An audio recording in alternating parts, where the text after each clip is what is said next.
people gathering in his name. The church is just God's people gathering in his name. And it doesn't matter if it's in a school or a place with a steeple or in somebody's townhome like Searchlight Church started in somebody's living room with like 16 people going, I think we're going to follow Jesus and try and reach Long Branch. It's the gathering of people in his name and for his glory. And so the church began as a movement, started by an event. It started because of the resurrection of Jesus, and it was led by eyewitnesses. And all they did was tell everybody what they had seen. They celebrated and proclaimed the name of Jesus. He came to forgive sins, to restore our relationship to our Creator, to God the Father, and give us abundant life now and in all eternity. You see, the church has always been about that name. That beautiful name. I didn't know Erica had chosen that song, but the name of Jesus, as Pastor Jim prayed, is what church is all about. And if the church ever gets to be about my name, leave. If the church ever gets to be about Searchlight's name, you should go. This church, every big church that's following the true calling of the church is about Jesus. And so it's all about his name, his glory, his power to save, to change, to heal, and restore. And it's the church's job to keep that front and center in a world that talks about everything but that name.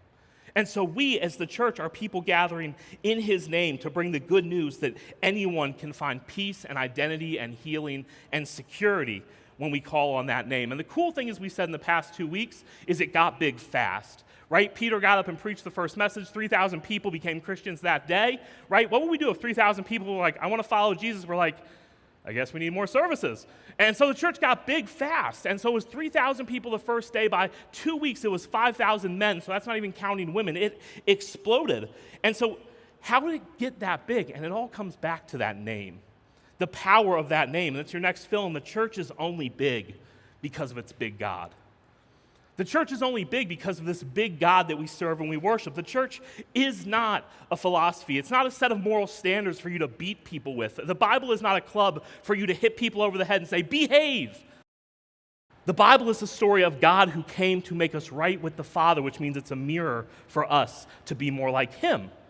And so often we want to put God in a box and say, he's our political ideology, so we vote this way. He's our philosophy, so you have to live this way. He's our behavioral therapist, so once you clean yourself up, you can approach God. That's not what the name is about.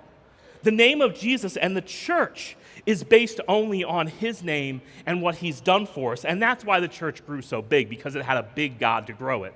If it was based on a political philosophy or a new philosophy of life, the church would have collapsed in the first couple of months. And so we understand that this movement was actually by a big God to reach as many people as possible. And that's still our mission today. And here's what you might know is that anytime something's growing, it upsets the status quo. Right? Everybody likes their balance. As long as nobody's growing or gaining influence and everybody feels like everything is fair, nobody talks about anything. They're just like, great, let's go along to get along. But when something starts exploding and gaining influence, the people in power get really upset. And so this is the story of the early church, because there were people who think that religion is a philosophy to wield, to build their own power, to build monuments to their ego. There are people who believe that the church is a way to politicize and institutionalize the name of God himself for their benefit. And so here are these people that come up and present a little bit of opposition to what God is doing in this major way. And so we talked about how the early Christians, remember this, the past 2 weeks, you can go back and catch them on YouTube, I hope you do, but the early church faced opposition from people who wanted to use Jesus for their own ends. And so they were arrested and they were beaten and all these crazy things were going on. And instead of praying the things we would pray, they didn't pray that God would take away all the hardship. They didn't even pray for protection. They didn't pray that they would be safe. Instead, they prayed for what? They prayed for boldness. They prayed to be bold in the face of opposition. Remember Pastor Chris read this last week, Acts 4:29. The apostles prayed, and now, O Lord, hear their threats and give us, your servants, great boldness in preaching your word. Stretch out your hand with your healing power. May miraculous signs and wonders be done through the name of your holy servant, Jesus. And we set up this idea last week. If you don't remember, it's the last part of our review. God honors bold prayers because bold prayers honor God. God honors bold prayers because bold prayers honor God.